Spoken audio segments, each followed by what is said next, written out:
please welcome to the stage Axios Chicago reporter, Justin Kaufman. Yeah, how you doing, everybody? Welcome. Yeah. Welcome to spring, everybody. Yeah.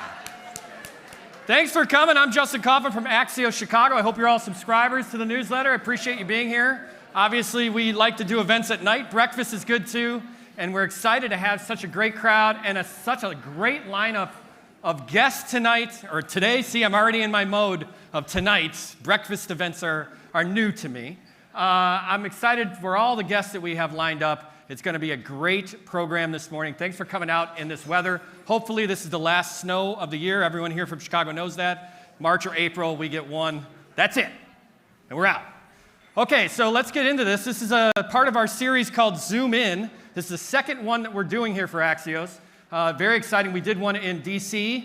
And it's really this kind of awesome collaboration and discussion about what's the future of our communities, what's the future of cities, what's the future of towns, states, counties, everything across America. And Axios and the great partners are going city to city to talk about this with stakeholders and city leaders and things of that nature. So we're very excited to have you here today, and we're going to have this conversation. Before we get to that, I want to say a big thanks to JP Chase and the U.S. Conference of Mayors for helping us bring this to life. There's a live stream. For those who are tuning into the live stream, hello. Good to see you. You can follow along with the hashtag Axios events. All right. Before we get started, I'd like to welcome to the stage for some brief remarks the head of government, healthcare, higher education, and not-for-profit at JP Chase Commercial Banking, Curtis Reed Jr. Give it up for Curtis. All right. Good morning, everybody. Welcome on this snowy, cold Chicago morning. Extremely excited to be here. Again, my name is Curtis Reed. I run our government, healthcare, higher ed, not-for-profit business, and I'm extremely excited to help kick off this conversation with Axios on how we can expand affordable housing in Chicago. So Chicago is not just where I work, it is my home. I've been here for half a century. It's also the home of JP Chase. Founded in 1863 through our predecessor firm, First Chicago, famously by Abe Lincoln's law firm. It was the 8th national charter. I think it's still the oldest charter around. Another fun fact, Abe Lincoln opened his first checking account, one of our predecessor firms, Springfield Marine, $310 back in 1853. But of course, we don't measure our commitment and success by years alone. We know that we are part of the fabric of this community. It's not just providing products and services to Chicago and our clients. It's about how do we collaborate with our residents, community leaders, business leaders, and really understanding what are the key challenges and opportunities in Chicago that we can leverage our expertise and resources to create the biggest impact in Chicago. It was 2 decades ago that JP Chase bought Bank One. Our CEO, Jamie Dimon, made a steadfast commitment to Chicago that we are going to remain here in Chicago and not only be here in Chicago, but continue to invest even more.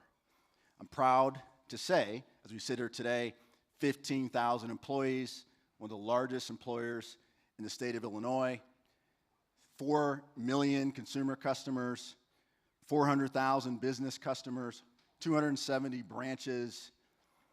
We've also, since 2017, have made upwards of $200 million in philanthropic commitments to disinvested communities, mainly in the South and West Sides. I'm also proud to say we launched our $30 billion racial equity commitment right here in Chicago to continue to support additional housing, $600 million we committed, additional housing, mainly for those in the South and West Sides here in Chicago. But we know as much progress has been made, there's way more to do. And so we look forward to this conversation today with Axios. We look forward to working together with Axios and the U.S. Conference of Mayors to find out what are some of the models that have been done in other cities that we can replicate here in Chicago. Today we're going to hear from local leaders, my own friend and colleague, Michelle Herrick, who runs our commercial real estate banking, talking about how we can continue to create economic vitality here in Chicago and continue to expand affordable housing as well. So without further ado, I want to announce our next speakers, Justin Krause with Axios Chicago, and the Honorable Jonathan Jackson, representative of the 1st Congressional District, member of the House Foreign Affairs and Agricultural Committees. Thank you very much, and I look forward to the conversation. Thanks, Curtis. Give it up for Curtis. Welcoming back to the stage, Justin Kaufman. All right, let's get this conversation started, shall we? We ready? All right, ladies and gentlemen, I'd like to introduce our first guest to be talking with the Congressman from the 1st District of Illinois, Jonathan Jackson. Congressman. Good to see you. Good to see you. All right, so let's get right into it. Let's talk about Chicago, we talk about the country as well, but are we in an affordable housing crisis? Absolutely. Affordable housing used to be defined as having spent more than 30% of your income. Now we see people are spending better than 40% of their income, which means they have less money to have a recovery fund if you're temporarily unemployed and you get behind on a month of rent, or if you need to pay for lessons, dental, hearing, health care. So it's a true crisis. Well, at a certain time, you said 40%. I think it's higher than that for a lot of us here in Chicago. But I mean, in the 1st District, there are a lot of problems in the 1st District that had been surrounding housing generationally in Chicago. You know, when you start talking about like people spending 30, 40% of their income on rents or mortgage, it's exacerbated. It's more in communities that are in your district. More at situations where it's untenable. They cannot actually afford it. Well, there's also the compounding effect where you also have the transportation issue where we have less access to mass transit. Transit is the key link between welfare and work, people's ability to get to work. I oftentimes say what Reverend Martin Luther King did is just not fight for Mrs. Parks to have a seat. It was bigger than that. He was a minister. He was fighting for public transportation. Here we have the Chicago Transit Authority that goes to Evanston, Illinois. The Chicago Transit Authority goes to Forest Park, Illinois. But the Chicago Transit Authority does not cover all of the city of Chicago. That was by design. So if you look at segregation and mass transportation, that's a double whammy. So it's not just you are where you live, it's where you have access to transportation to and from. I taught at the community colleges in Chicago and Inglewood. It's very much a food and health and other kind of things that are being denied them and opportunities, and also shot at Chicago State. And when I look at the mass transit lines, but I also went to Northwestern University. So I know what mass transit lines can do to help move people in and out of a community and have access to healthcare, food, and other amenities. We're in a situation where we'll stick on transportation for a second. The long-awaited expansion of the Red Line South. These are projects that we've talked about in the city of Chicago for years. And finally, the money comes along, and a new administration says, maybe not so fast, no money. From the federal level, from your seat on the Hill, how do you make sure that these issues are taken care of and not at the whim of a political agenda or a change in administration? Well, we've had change of administration. What's so unusual and so abnormal now is this is not a normal administration. This administration is breaking the law, willfully gutting things. I serve on the House Foreign Affairs Committee, USAID.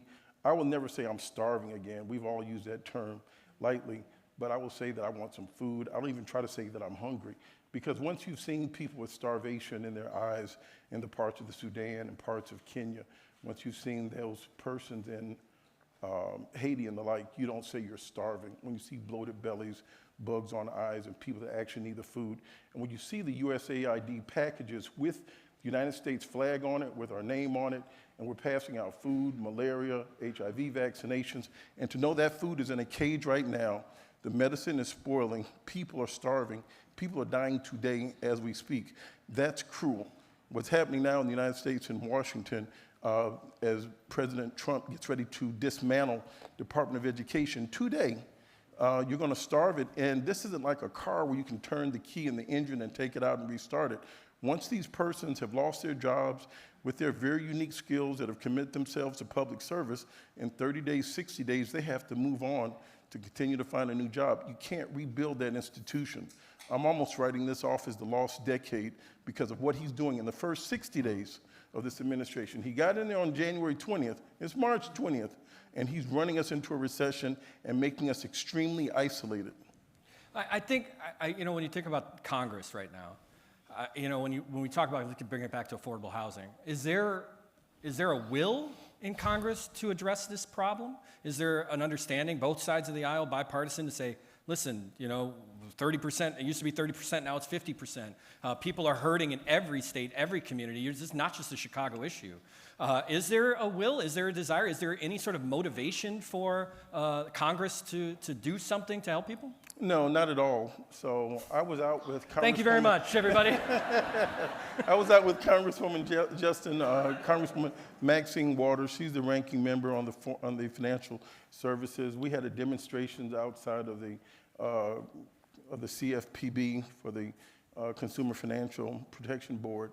And we as members of Congress could not go into the agency that she has oversight on. We went to HUD to try to deliver a letter to the director of HUD. We were turned back and stopped by police from entering into the HUD office building. So we're not able to even talk with many of the directors or secretaries. And let me digress one moment. Even with Mr. Pete Hegseth of the Department of Defense, I don't know how many people saw it, but they said they had even taken down the reference to Jackie Robinson being black and other things. Mr. Pete Hegseth, the Secretary of Defense, is breaking the law. If he reads the law, I know he has a proclivity to want to find bars, but if he decides to find a library, yes, I said it and I meant it, but if he has an interest to find the library and read the statutes, what it said is in the Students for Fair Admissions that you could not use affirmative action in the Harvard case, found at 1636. You couldn't use it in the University of North Carolina, found at 1789, the oldest public and private institution. But it did say, because an amicus brief was written by the military, that you can use it in the military academies. Affirmative action is legal in the United States military academies. So I feel very strongly about that. Both of my grandparents fought in World War II, and so I don't want to see this young post-weekend anchor Fox guy try to interpret U.S. law. He's discriminating and he's race baiting, and it's wrong. Yeah, okay. We'll get back to housing. I think at the end of the day, we could go through, it does feel like right now we can go through topic after topic after topic and talk about how it's rapidly changing in Washington. But, one of the things that this reminds me of is a connection to your family, as your father, Reverend Jesse Jackson, was part of the Chicago Freedom Movement in 1966, which Martin Luther King came to Chicago. He set up shop in Lawndale to essentially raise awareness about unfair housing in Chicago, open housing. This is similar in the sense as we flash forward to 2025. Do we need another Chicago Freedom Movement? Does there need to be more activity, civil rights activity, when we're talking about the right that is housing? Absolutely. The freedom movement and the open housing push has a particular affinity for me. I'm Jonathan Luther Jackson. My father had Reverend Martin Luther King make me his godson at Billings Hospital. Then it was Holy Cross, first African-American baby born in that neighborhood. But the freedom movement started January 7th, 1966, on my birthday. So I felt as if I was born for this. And no, yes, we absolutely do need it. What are we talking about in affordable housing? That we're talking about people's access to decency, for people to have a sense of shelter, people to have a sense of protection, and what does a neighborhood look like is what the nation has to define. It can't continue to sprawl out into the suburbs. Some places in Europe, they have impact fees the further you go out. How do you make cities affordable? What we're seeing now in many of these urban areas, there's a glut of commercial properties here in the city of Chicago. How do we repurpose these buildings, bring people in, let young people start their lives without this onerous debt of school and inaccessibility to their credit? So how do you revitalize this? Young people need a fresh start. So there has to be a big deal. And I think it starts with housing, transportation, and employment. And it's not just, a move for open housing really had to do with segregation at the time and what was available for black Chicagoans as opposed to white Chicagoans.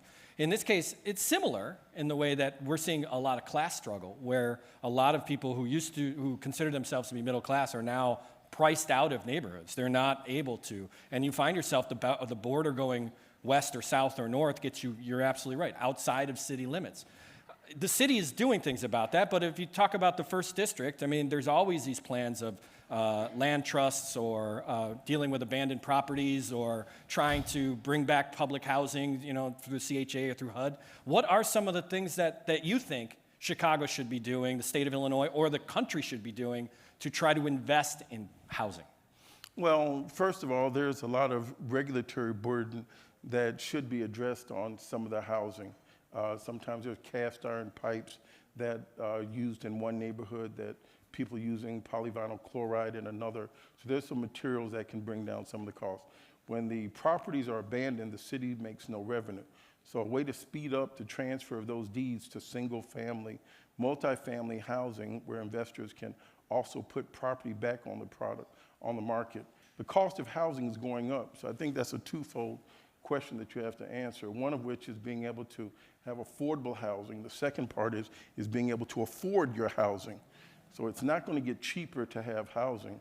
With the current tariffs that are coming in, if you look at aluminum and gas that we get in the Chicago region from Canada, we're going to get hit with another $5,000 bill just on our rising aluminum cost and our rise in the specific gas that we need that comes from Canada that goes into our refineries. Our gas does not come from the Gulf of Mexico. And then you can recycle some of that property. But government needs to make some sort of assistance. We had talked a little bit earlier about the COVID issue. That's what my definition of good government is. The government helps people when they cannot help themselves. One of the things you can argue is whether or not the government gave too much money during COVID assistance, but it took all the pain and the lumps out. We were able to weather a storm. Now things are improving, things are rebounding, until this man has started driving things into this recession period because people are losing confidence, people aren't spending as much money. But government stepped in, then government should step back out once people are able to recover. People are going to need some rent assistance because the cost of housing is too high, which imperils them from getting to affordable work with gas costs, with the cost of eggs, and other things that you may need. Cost of eggs. Okay, so we've got a big lineup tonight or today, and we've got some folks coming up next too, including the mayor.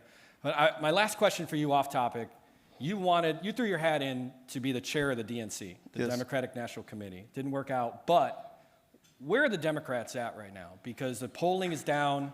There's questions about how to resist this administration. From your vantage point of wanting to run the Democratic National Committee, what needs to be done in 45 seconds? Big issues.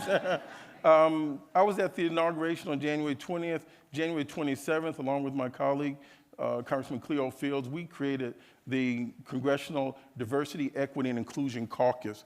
These are aspirational values. President Donald Trump, if we concede that lane, we've conceded too much. You can't take e pluribus unum out of the American lexicon and our language. That's an aspirational value. Frederick Douglass had talked about a composite nation, and when we talk about equity, talk about the 14th Amendment, we talk about inclusiveness, people having access to handicap ramps and people that are differently able. We're talking about creating human potential to make sure we get the best out. He's closed the door on that. That's where women got to play sports. That's where African Americans got fair housing. That's where we've seen major improvement with Hispanics. And we've got to open that door, and the Democratic Party cannot be timid about it. If we need to have a conversation about race and relations and what's equitable and what's historical and what's going forward, we shouldn't be cowardice and saying, no, that's black. I'm black. I've been black my whole life. I'm not afraid of it. I thank God that he made me this way, and I'm not going to have people close the door, desecrate my grandfather's graveyard, talking about you can't talk about Jackie Robinson. He's just even put this new repeal on uplifting Johnson's 1964 Civil Rights Act against prohibiting segregated facilities. Enough is enough, and speak candid to people. I think this generation wants to go forward. We're not going back, and we should say it. Congressman John Jackson. Congressman, thank you. That was great. That was great. Give it up. Congressman of the 1st District here in Illinois, which includes Chicago. All right, it's my pleasure to introduce our next guest. He is the publisher and my boss. I like him, which is great. Ladies and gentlemen, Axios' Nick Johnston. Nick.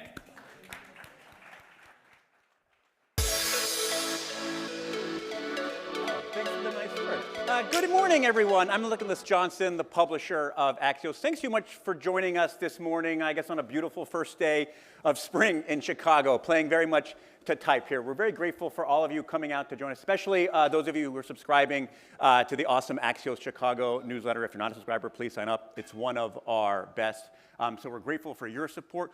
We're also hugely grateful for the support of all of our partners at Axios. Nothing that we do, none of our investments in journalism would be possible without the support of our partners. So we're hugely grateful for JP Chase, which has been a partner of us from the very beginning and is helping support these conversations, not just in Chicago, but around the world, around the country, not the world yet. Upselling a little bit here. Around the country, we started in Washington, we're in Chicago, we'll be in other countries for the rest of the year to talk about solutions for cities. We're very grateful for their support, their partnership with the U.S. Conference of Mayors, which is another great partner of ours. And so I'm very excited to welcome for a View from the Top conversation the head of commercial real estate for JP Chase Commercial Banking, Michelle Herrick. Michelle, welcome to the Axios stage. Good morning. How are you? I am great. Thanks for being here. Thanks for having me. Let's start big picture. Tell us a little bit about your role and how it relates to what JP Chase does in communities. Sure, of course. So I'm the head of commercial real estate for the commercial bank at JP Chase. We support developers, owners, operators of real estate across the country. We are the largest lender to the industry in the banking sector, and with that comes a depth of knowledge, a depth of product, and a very real commitment to our local communities. Real estate, when it's its best, is creating assets that are adding to the vibrancy of towns for very, very long periods of time, and so we take our responsibility in this quite seriously. As I mentioned that in 2024, we're quite proud that we did over $6 billion of debt and equity, adding to the new supply and the preservation of affordable housing, over 45,000 total units. How that translates into our local Chicago community, over the last few years, we've done over $2 billion, around 18,000 units. As Curtis mentioned earlier, our JP commitment to Chicago is real. I live here. And so I'm very proud that we've been here for 160 years. We support a lot of different industries, vital institutions in the billions every year. And it's very fun to play such a role in seeing my local community thrive. Yeah. So you mentioned some of the funding and affordable housing unit creation. I feel like from your vantage point, you have a very good view of the broader state of things. So from your seat, tell us the state of affordable housing in Chicago. Chicago, I would say we are not unique in that this is a very tough challenge for a lot of communities to solve. But if you think about, we have over 3 million consumers that we're supporting here, over 350,000 local businesses. We have 15,000 of our own employees here. We see the gap that is continuing to increase between the existing supply of affordable housing and the demand for those units. And by local estimates, Chicago needs a little bit over 100,000 additional units. What's happening, of course, buildings depreciate, they go obsolete, they become, as they get older, they get more expensive to maintain, and we also need to keep building more. And so Chicago does need more units, and we are committed to that. How does that compare to the national viewpoint? Chicago better, Chicago worse, Chicago average? As I mentioned, Chicago is not unique. By our estimates, there's 3 to 4 million. It is unique, but not in this issue. Sorry about that. Tough crowd. All right. It is in similar company. The United States could use somewhere between 3 to 4 million of additional units. So that is why. Go ahead. I was going to say that's why, from our seat, it is so vital to be supporting federal, state, local policies. This is a solution that takes everyone coming together, and so continuing to invest and encourage and support the activation of various land sites for additional supply, smart construction costs, decreased regulatory burden, developer incentives at some level to tackle this problem altogether. You mentioned everyone coming together, which makes me want to ask about like public-private partnerships. Like how does, like we have government officials here, you from a large bank, like where do these things come together to solve for these problems? Two parts. They have to come together, and I think we come together across the country, but especially locally here, quite often because it's necessary to solve this problem and because we're Midwesterners and everyone likes working together. I would say at basic math, from my seat, if you ask a developer to build a building and we say let's limit the income ability on the project, but at same cost or additional cost, it leaves a funding gap. And so the way that you solve that gap is everybody coming together and smart public policy and nonprofit support. We do this regularly, again, to the $6 billion that I referenced for our 2024. A local example of this that we're particularly proud of, we are involved in the North Sheffield apartments, which JP Morgan contributed $120 million of debt and equity for the creation of a little bit over 400 units of senior housing. It's a mixed-use project where we were able to add market rate resident units, additionally affordable units, in what had traditionally been a higher income area. We love being solution-oriented at these. Can you dig in more a little bit on strategies that work? What are lessons folks in this room can take away to figure like, this is how we should be thinking about? Because there's a lot more that needs to be built. Yeah. Look, I think it's a challenging problem in a very creative industry that involves a lot of different groups of people. So I think it's all ideas on the table and everybody working together to tackle this problem. It is essential to communities being able to thrive. You want to be able to live locally to where you work, where you go to school, where your family is. And so again, it's what we've talked a little bit about, but activating land usage, helping to get through a regulatory process a little bit quicker or smarter or more efficiently. With that, decreasing some of the cost or burden associated with getting through that process, I think essential is activating local community engagement very early in the process around all of this. Of course, we each care deeply about what is being constructed, what is being added, making sure it is additive to our local community. And so I would say activating land, trying to decrease construction costs through creative solutioning, decreasing regulatory burden, working together in public-private partnership, and always remembering that this is a local business where community engagement is table stakes. Where it's not just one person or one group deciding, it's kind of this convening factor here where you need the bank, you need the federal government, you need the local government, you need the communities, all of these parts involved to solve it. It's community. Right. Everybody's got to be together. Yeah. Well, we're about to get the hook here. I love to end on one fun thing like we end all of our newsletters. And so for those of us who are maybe out of town, who are going to the airport shortly, like me, give me one good Chicago thing to do on a nice, beautiful day before I leave. You are in my favorite season of Chicago, which is looking out the window every morning and wondering, is it spring, winter, or summer? So I would say, look, my favorite part of this town is our lakefront and the activation of our waters and the river walk and the lakefront. So if you're brave, head out here and take a walk. And if you're less brave, go upstairs and stare at it and think about how nice it is. I've got a pair of dress shoes. I'll go take a look at the lake, I guess. Michelle, thank you so much for being here. Big thanks to JP Morgan Chase. The conversation continues with Monica from Axios Chicago.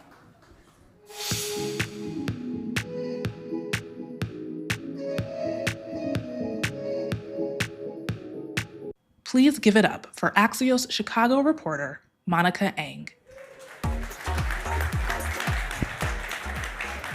All right, now for the moment everyone's been waiting for. Thank you so much for coming on this gorgeous spring day. Without further ado, I'd like to introduce the Honorable Mayor Brandon Johnson. Thanks so much.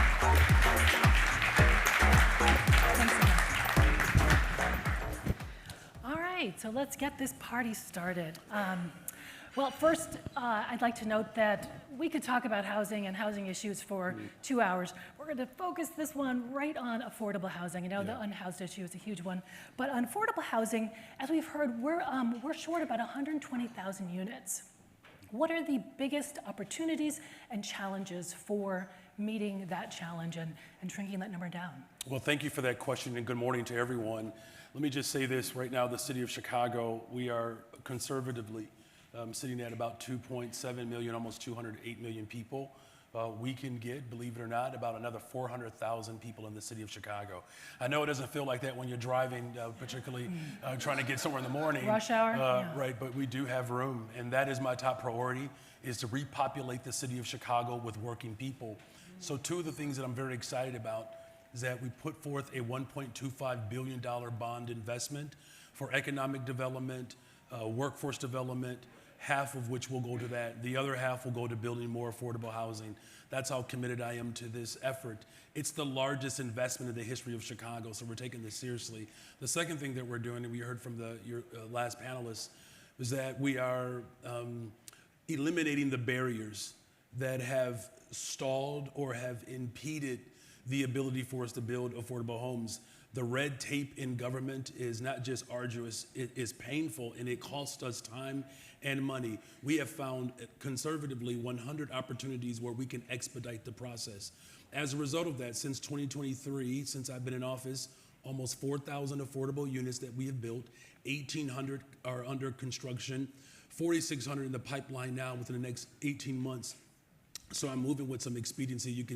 Hopefully you can sense the urgency here, because affordability in this city and really across this country, as we have this challenge with not enough units, that really is the human rights issue of today. And so these are the things that I'm excited about. These are the opportunities that we are creating. And this is why I'm encouraging everybody to move to the greatest freaking city in the world, the city of Chicago. I hear you. So on that point, there's the Cut the Red Tape initiative. Yeah. Can you talk to me a bit about exactly what that entails? Yeah, thank you for that question. I'll go a little bit deeper into this. So there are processes and procedures that have been unnecessarily arduous, and it has cost developers and homeowners or rental people who would like to rent and have affordable rental units, or just doing development as a whole. It has caused so much consternation, and developers and banks, they give up on the process. So we've identified, as I said, about 100 opportunities to speed processes up.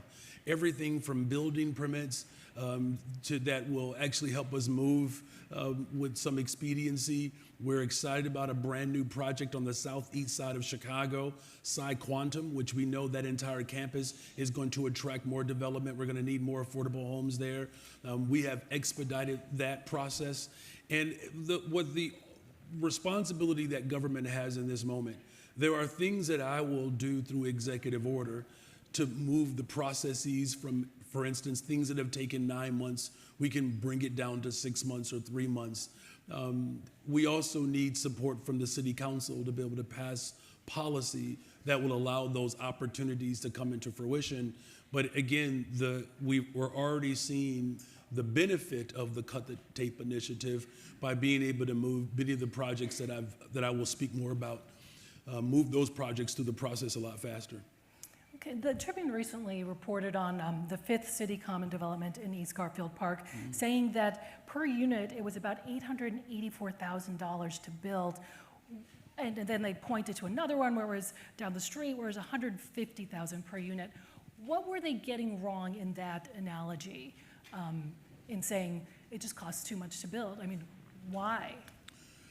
Well, those homes, these homes were built with LIHTC funds. And that's low-income housing tax credits from the feds, right? Very good. Okay. That's from the I'm federal learning. government. I've been studying yeah. up on housing policy. Yeah. But through those LIHTC funds, the encouraging thing is that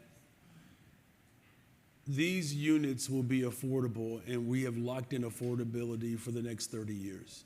So that's a good thing. The unfortunate aspect about the way those funds are earmarked and distributed, as well as the rules and regulations that are attached to those funds, there are other costs to those type of developments. Lawyers, and God bless lawyers, right?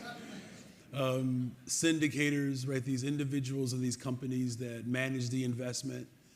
There's all these other middle layers that end up adding to the cost. This is why, and I'm happy to get into this is why I'm really excited about not just the Cut the Tape initiative, but our green social housing initiative and ordinance that we are putting forward before the city council. Because what we ultimately have to do is find social opportunities at the local level to build affordable housing units. You know, I was listening to Congressman Jackson as he was describing essentially the chaos that exists in Washington, D.C. right now, as well as the uncertainty that exists there. And I'll be even more direct. The animus from the current administration towards public accommodations. And that's education. We know what they're preparing to do today, which has impact on our families and their desires to live in our cities. Department of Justice, but also HUD. And so by having local solutions that do not rely upon the federal government, it allows for that bold and audacious initiative of mine to repopulate, particularly the west and south sides of the city of Chicago, with working people. It gives us an advantage to do that, so we don't have to rely upon the federal funds and all of the layers that come with that ultimately build the cost out more than usual. Yeah, I was going to ask you, because I'm intrigued by this green social housing initiative. It seems to, it says we're not going to go for the oversubscribed LIHTC funds. We're going to create our own sort of funding mechanism here. Can you tell me a bit more about that? So the way I understand it, and boy, have I been trying to bone up on housing policy that I did not understand. We create, if the city council passes it, and that might be this month, next month? The expectation is for the city councils to support this effort in April. So if the city council passes it, we're going to create an independent body that can do the financing for these developments and work with private developers, but keep majority stake in the buildings once they're done. And then once they're filled, then they can refinance and then work on another project with that same money, right? So as a former social studies teacher, do you know how proud I am that you did your homework? There you go, yeah. Oh my goodness. I didn't do it when I was at CPS, but That's impressive.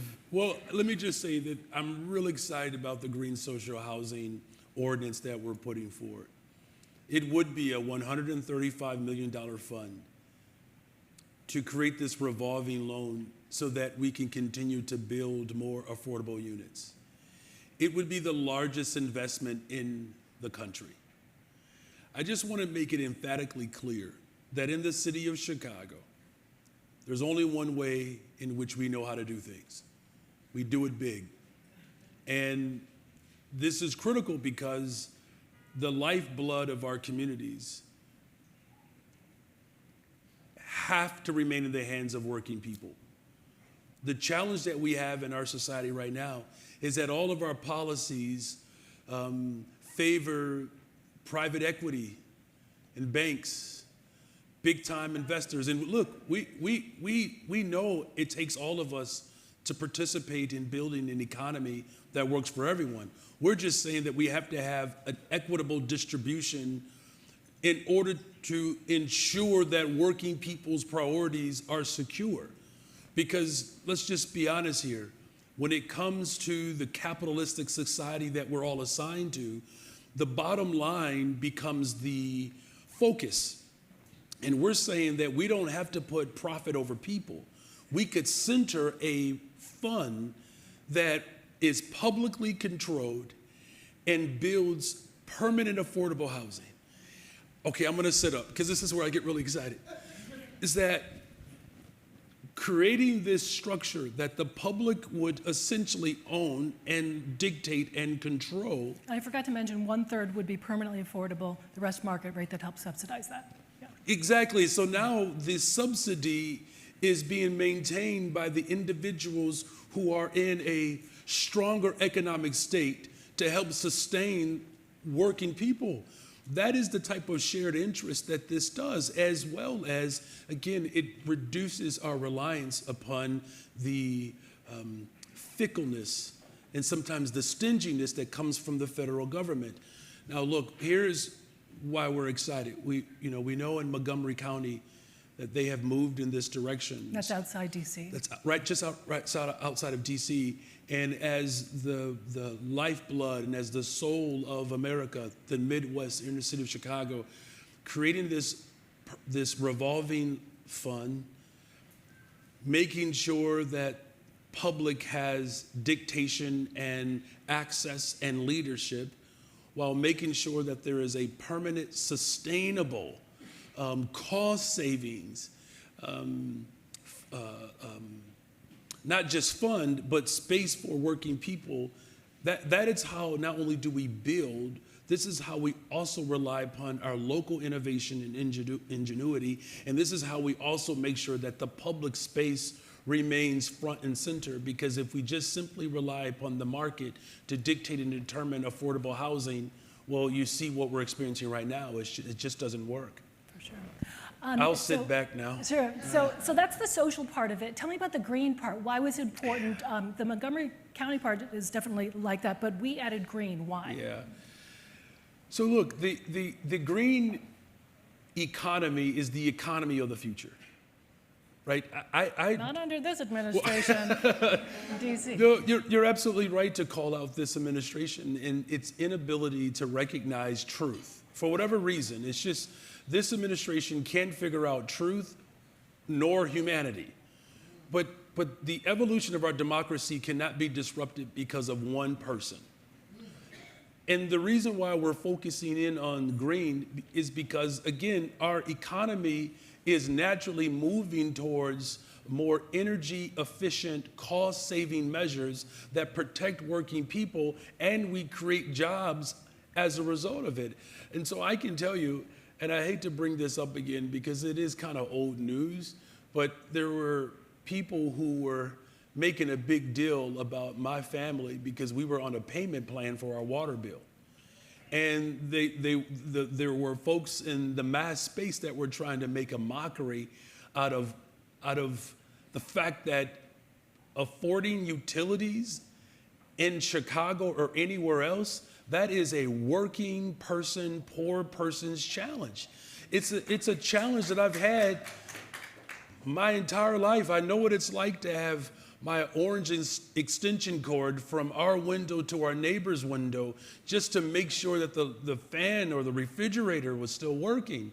And so our green focus is about reducing the utility costs, reducing our carbon imprint on our planet, as well as creating an economic engine that allows for working people to experience the new economy through the green economy, through green technology. So it does three things: protects our planet, creates jobs, and it makes sure that people don't lose their homes because they can't afford their electric bill.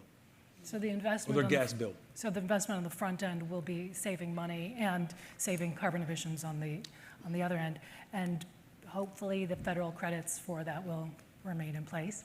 I can't let you go without asking, are we going to get a CTU labor contract today?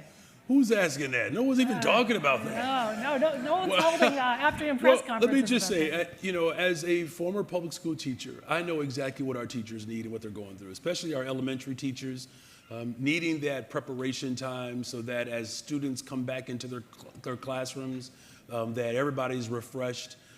I know that there are concerted efforts to make sure that our veteran teachers that are typically overwhelmingly Black, brown, women of color, that their pay is able to keep up with the cost of living. There are elements around how we evaluate educators to make sure that we're giving them the tools that they need to be most effective. What I'm laying out is that there's not a big space between where we started in this contract negotiations and where we're ultimately needing to land. And so, look, I will close with this. I'm the first mayor in the history of Chicago to support an elected representative school board and actually stick to it. I'm the only mayor in the history of Chicago that believes in public education so much that I actually send my own children to our public schools in Chicago. That's how important it is to me. Settling this contract puts us on a path to not just a more equitable, just system, but then it allows us to turn our attention towards where the real enemy is. And the enemy are those who do not believe in public education. W.E.B. Du Bois said that public education at the expense of the state, particularly in the South, after all, is a Negro idea. The idea of public education and public accommodations is the hope and aspirations of descendants of slaves. As the mayor of the city of Chicago, I owe it to our ancestry to ensure that our public education reflects our values in Chicago, and then we have to make sure that we fight like everything that's in us to ensure that the federal government doesn't turn its back on working people. On that note, thank you very much, you. Mr. Mayor.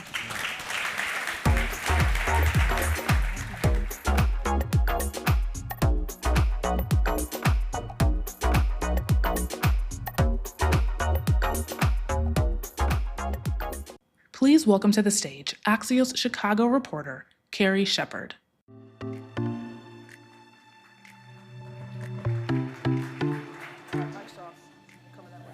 to see you. That was wonderful. Well,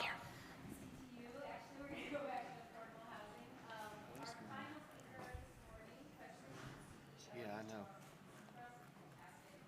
community philanthropic organization that's been around Chicago for more than a century. The CEO and president, Andrea Saenz.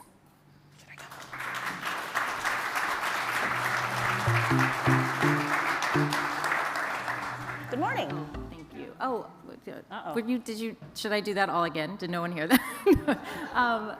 Okay.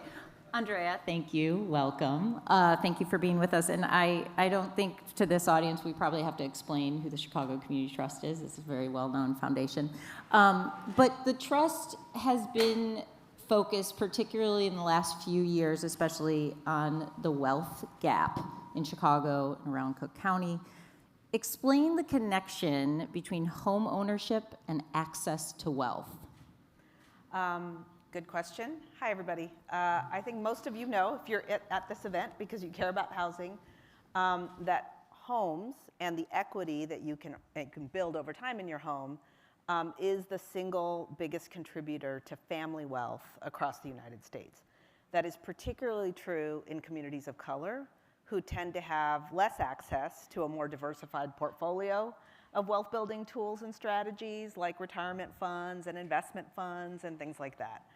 So, for us, we have been really focused on figuring out how to increase wealth in communities of color in Chicago as a way to create stability, to create opportunities for those families to have access to resources to invest in their own future, to weather a storm, to plan, to start a business if that's what they aspire to do. So when we looked at all of the ways that we might play some role in helping those families build the wealth that would allow them to have well-being in the long term and pass it on to the next generation, homeownership became an obvious area of focus.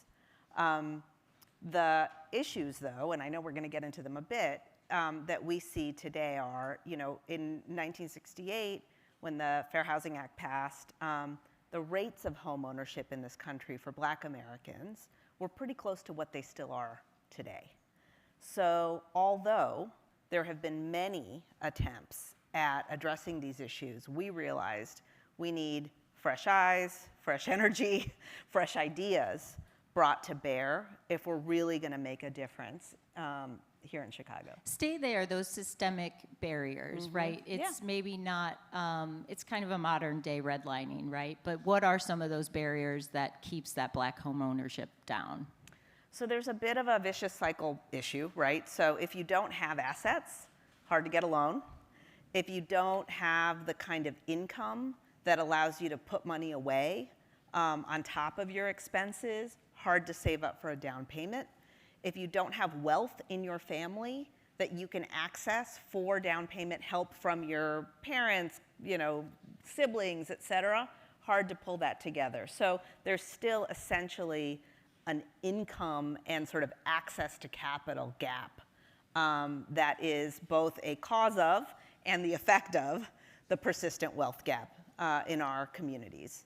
So that's one of the things. Secondly, we still see bias, and study after study shows us, in lending. So the terms for loans that people of color get are often inferior to that for which they qualify compared to their white counterparts, and that continues to be true. We've seen bias in home appraisals in communities of color that also contribute to folks having less access to capital. For example, so if your home is appraised at a lower value than you need it to be, you can't necessarily take out a loan to do home improvement that allows you then to sell it for a higher value. So it becomes these many, many vicious cycles that keep many families from being able to become homeowners in the first place. And then I think those barriers persist when you are a homeowner and your property taxes continue to increase, but the value of your home doesn't necessarily keep pace with the increases across the markets. And so it just, it sort of compounds. As investments compound, so does lack of capital. The gap in those returns compounds. Yeah, and we'll talk about some of the ways groups like the Trust are trying to, combat some of those issues, especially like the appraisal process. But there's a stark number that you all identified. It's the net median wealth of Black families versus white families. Yeah. Dig into that. Yeah, so income is studied, and there's publicly available data for understanding income by race and ethnicity and by different kinds of groups. We found that it was difficult and not really available to understand the wealth, the assets that homes have across our county. And so we teamed up with a research team that had conducted a study in 5 other cities called The Color of Wealth. And they, through survey methodology and other means, helped us understand the true disparity in wealth and household assets across the region. And, to those of us who work in this field, it was not a surprising set of numbers, but they're still sobering. So a white family, the median wealth for a white family in Chicago is about $210,000. The median wealth for a Latina family is somewhere between $6,000 and about $40,000, depending on their kind of country of origin, place of birth, those kinds of differences in demographic groups. And for a Black family in Chicago, it is at this moment 0, which means that their debt outstrips their assets. And, not totally different from the national picture, because we've seen national studies that come close to that, but still incredibly sobering, and I think worse than what we've seen in other cities where this study has been conducted. Not surprising, we understand the legacy of segregation that we're still living with in this city. We still see the life expectancy gap that is about 30 years from the West Side to the Loop. So sobering, not surprising, we still have a lot of work to do. Yeah, let's talk about some of the solutions. We were listening backstage at Congressman Jackson talking about his father, legendary father, obviously, and the Chicago Freedom Movement, and sort of this need for activism, and what do we really need to do to confront the problems in affordable housing. And you talk about the appraisal and all these products that are not available to certain families. So what are groups like the Trust doing to combat some of those issues? So I would say there's sort of a multi-pronged approach. One, it does start with policy advocacy, and I know we're going to talk about what's happening with HUD and other things, and it really is so important and critical that we all play a role in advocating for the policies and the resources, the public resources that our communities need. So that's one area of work. But in terms of just trying to come up with new and different and comprehensive solutions to the issues, we're engaged in a variety, and one I'll highlight is called 3C. It is one that is supported also by JP Chase, and I'm not just saying that because their logo was behind here a minute ago, and Polk Brothers Foundation along with the Trust, and it's part of a national model called 3C, connecting capital with community, or connecting capital and community, but 3C generally. And what they're doing is, as I said, it's a comprehensive look at the issues, the underlying issues. So one is helping developers build affordable units that are for purchase. Right now, the pilot is taking place in Garfield Park and Humboldt Park. They've acquired, through partnership with public entities, parcels of vacant land, and vacant lots. They're working to help developers then build on those lots in a way that is keeping the costs low enough so that they can sell them for affordable prices. At the same time, they're working through community housing counseling organizations and other such organizations to help people in those neighborhoods become ready to become homeowners. So that means credit fixing, that means counseling, financial counseling, that means helping them access down payment assistance products and programs that are often government subsidized but are available through CDFIs and other kinds of community-based lenders, and helping all of that come together in a way. The third piece, that we've talked about is the income, lower incomes in these communities make it difficult to access, especially right now with high interest rates, commercial mortgage products. So they're also experimenting with and testing a very low interest, a 3.5% 30-year loan product that they're introducing in these communities with these families. So all of those pieces kind of coming together is what we think it takes. How do you entice developers, though, to develop in West Garfield Park versus these fast gentrifying neighborhoods, Logan Square, Avondale, et cetera? What brings them there? What draws them there? What we found and what I've seen, and I haven't been sort of deeply involved with the developers themselves, but what I've seen is when I've had an opportunity to engage with them, is that they have a sense of responsibility to the community, right? Many of these people are are developers of color. They are people who they themselves have maybe experienced the kind of barriers that the folks in the neighborhoods are experiencing, and they are trying to make their business work for them in a way that also works for their community. And there are, fortunately for us in Chicago, many such community-minded, socially minded real estate developers. I think that's nice to hear, because I think sometimes we don't hear that side of it. We were talking backstage to your colleague Nina, and she grew up in Pilsen, and her grandmother's block is like new development, and then we see and there's so much great housing stock and everything that we're losing when we knock those places down. Is there any version of these programs, policies, products like the mortgage and products you all are talking about, but that are there cities that are doing it right? That's a really good question. We have been connected with colleagues at other community foundations across the country, and they're all tackling this issue differently. I would say what we all have in common is that there's always a public-private relationship that allows for things to move. And so I think, every city is different, the conditions are different, the housing stock is different. In Chicago, we do have a lot of vacant property. In Chicago, we do have an affordability possibility that places like San Francisco lost many, many years ago. We've been working with folks in Atlanta who are trying to reimagine how they create both lending products and grant products that together allow for the building of affordable housing across the city at scale. What we haven't seen yet is the scale actually happen. There's promise of scale. But as we've been talking about all morning, what we really need are, thousands and thousands of affordable units, not a handful. And we're still at the piloting stage, frankly. And Chicago is unique in so many ways and great, but as in most large cities, it's segregated, and the housing represents that, and the access to housing represents that. Are you, we've heard a little bit about the Trump administration from Congressman Jackson. Are you concerned, are organizations like yours concerned about any sort of change in federal funding that might happen with the new administration? Yes. To be clear, the federal funding that was available for the kinds of innovative solutions that we need was already inadequate. And now, with recent news about cuts to HUD programs, both those programs that allow for there to be monitors of the Fair Housing Act, and so even in Chicago, there are organizations that have already lost tens of millions of dollars of funding to do their job just in the last 2 months. Okay.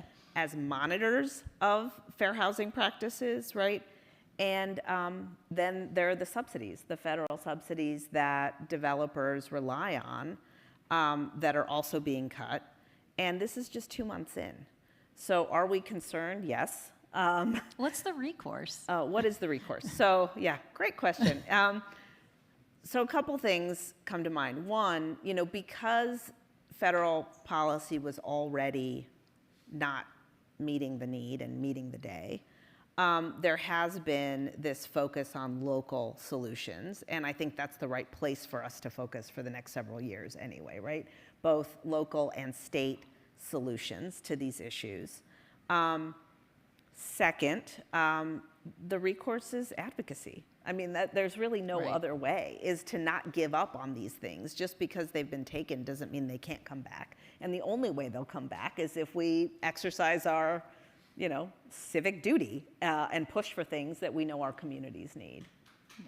That's a nice way to end, a call to action. Thank you, Andrea, from Thank you. Chicago Community Trust. And thank you to everyone for joining us today.